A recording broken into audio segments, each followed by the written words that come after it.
வினோத வாய்ஸ் நேயர்களுக்கு வணக்கம். நான் உங்கள் கிருஷ்ணவேல். இன்னைக்கு நாம் இன்று மாலை எதை பற்றி பார்க்க போகிறோன்னா, விவசாய பயன்பாட்டிற்காக பயன்படுத்தப்படும் நிலத்தடி நீருக்கு மோடி அரசாங்கம் வரி போட போகிறது. என்ன சார் சுத்தமாக புரியல. நிலத்தடி நீருக்கு எப்படி வரி போடுவாங்க, அது என்ன கணக்கு எதுவும் புரியலையே அப்படின்றீங்களா? அது குறித்து தான் இன்றைக்கி விரிவாக பார்க்க போகிறோம். நம்ம வீடியோவில் அடிக்கடி நம்ம அப்புறம் நண்பர்களே புத்தகம் வாங்குன்ற போடுறதெல்லாம் நிறைய பேர் கேலி பண்ணுறாங்க. கேலி கிண்டல்லாம் பற்றி நம்ம கவலைப்பட வேண்டிய அவசியம் இல்லை. எத்தனையோ காமெடி பண்ணுறவங்க சேனல்லலாம் என்ன பண்ணுறாங்க, என்ன சப்போர்ட் பண்ணணும்னு நினச்சிங்கன்னா நீங்கள் பணம் அனுப்புங்கன்னு கேட்குறாங்க. நம்ம என்ன பணம் அனுப்புங்கன்னு கேட்குறோமா?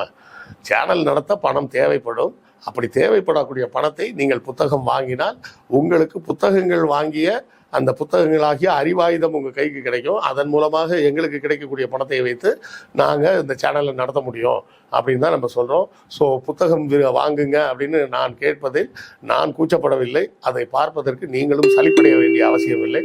புத்தகம் வாங்க முடியாதவர்கள் லைக் போட்டாலும் சப்போர்ட்டு தான், ஷேர் பண்ணாலும் சப்போர்ட்டு தான், சப்ஸ்கிரைப் பண்ணாலும் சப்போர்ட்டு தான், ஏன் கமெண்ட் போட்டிங்கன்னா கூட சப்போர்ட்டு தான். ஸோ ஏதாவது ஒரு வகையில் உங்கள் ஆதரவை நம்ம சேனலுக்கு கொடுத்துக்கிட்டே இருங்க. மோடி அரசாங்கம் என்ன சொல்லியிருக்கிறாங்கன்னா, இந்தியாவில் நீர் தட்டுப்பாடு பல இடங்களில் இருக்குது. அப்படி இருக்கும்போது indiscriminate use of the underground water அப்படின்னு சொல்கிறாங்க. அதாவது பொறுப்பற்ற தன்மையோடு பயன்படுத்தப்படும் நிலத்தடி நீரை ஒரு பொறுப்பே இல்லாமல் கண்ணாபின்னான்னு பயன்படுத்துகிறார்கள்.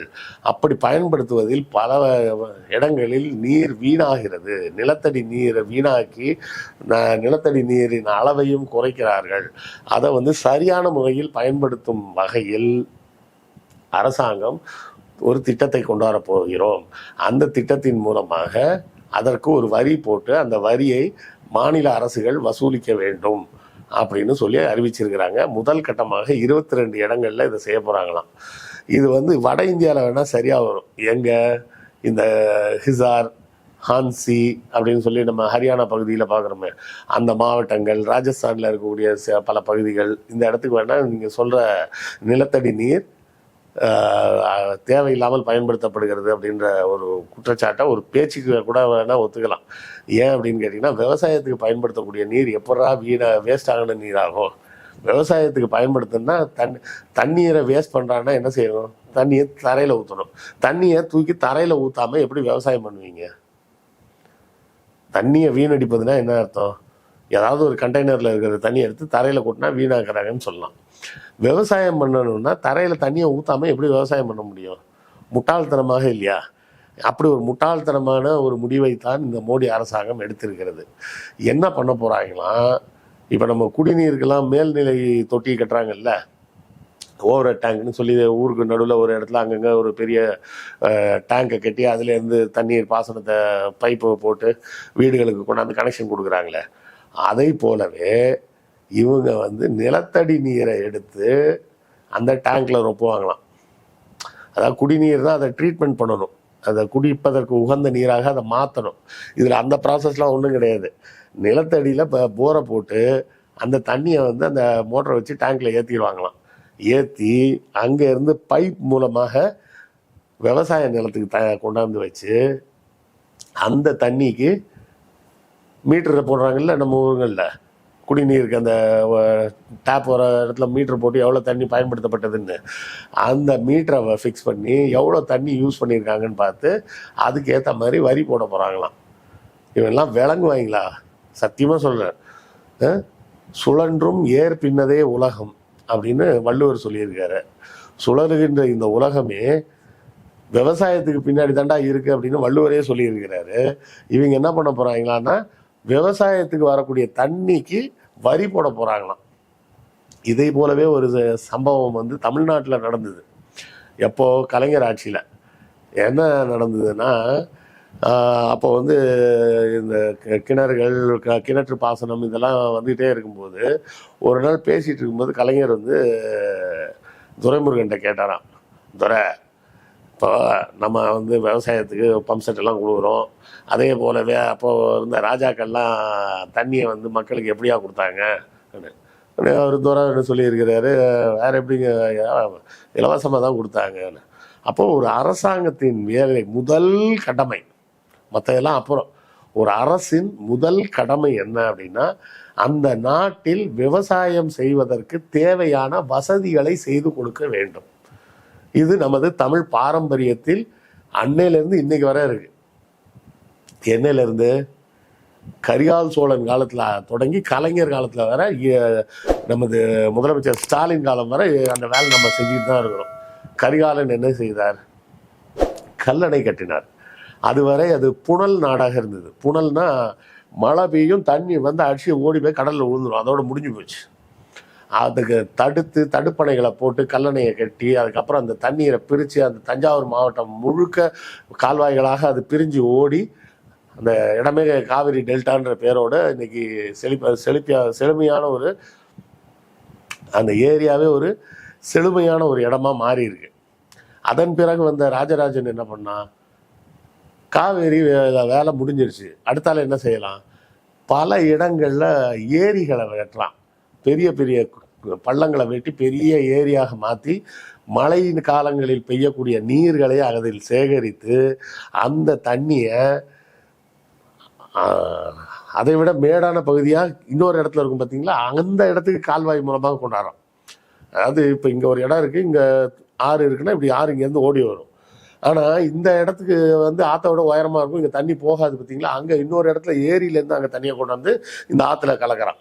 இப்படி பல சேனலில் போட்டு எல்லா இடத்துல இருந்தும் ஏரிகளில் இருந்து தண்ணீரை வந்து தண்ணீர் செல்லாத இடங்களுக்கும் கொண்டு போய் சேர்க்குறாங்க. வடார்காடு மாவட்டம் போன்ற இடங்கள்லாம் வந்து வடார்காடு தென்னார்காடு மாவட்டங்கள்லாம் அந்த பாலாறு ஒன்று தான். அதுக்கப்புறம் முழுக்க முழுக்க ஏரி பாசனம். அதாவது ராஜராஜன் காலத்துக்கு முன்னாடி ஆற்று பாசனம், மழைநீர் பாசனம், அதன் பிறகு தான் ஏரி பாசனம் வருது. ஏரி பாசனம் தான் ரொம்ப காலமாக போயிட்டு இருக்குது. அதன் பிறகு நவீன காலத்தில் கிணற்று பாசனம்னு வருது.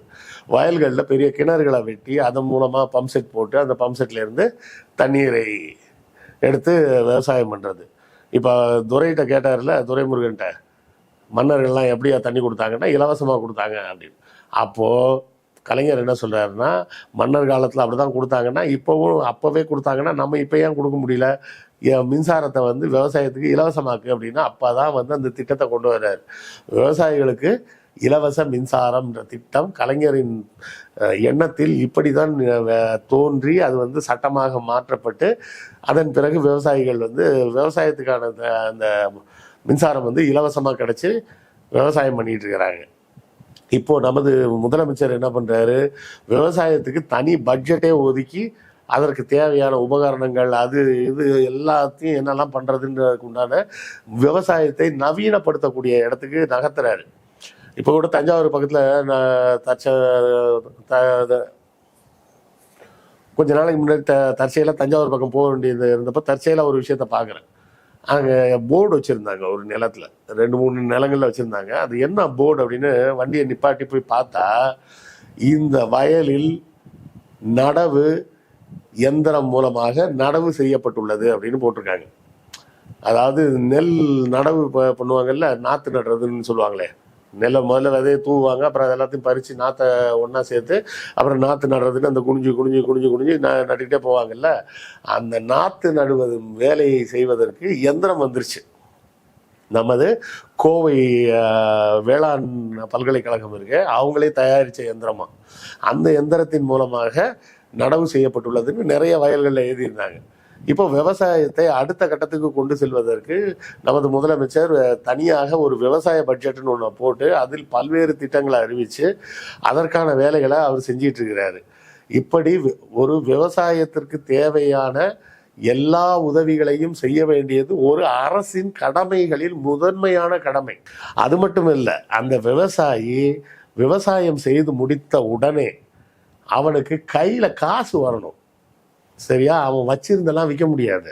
அப்போ கையில் காசு வரணும்னா அந்த விவசாயிக்கு இருக்கக்கூடிய பண நெருக்கடியை பயன்படுத்தி கொண்டு பதுக்கல் வியாபாரிகள் ஒரு 10 பேர் ஒன்றா சேர்ந்து ஒரு கூட்டணியை வச்சுக்கிட்டு ஒரு சிண்டிகேட் மாதிரி ஃபார்ம் பண்ணிக்கிட்டு, இப்போ யோசிச்சு பாருங்க, தஞ்சாவூரில் இருக்கிற ஒரு விவசாயி எங்கே கொண்டு விற்பார்?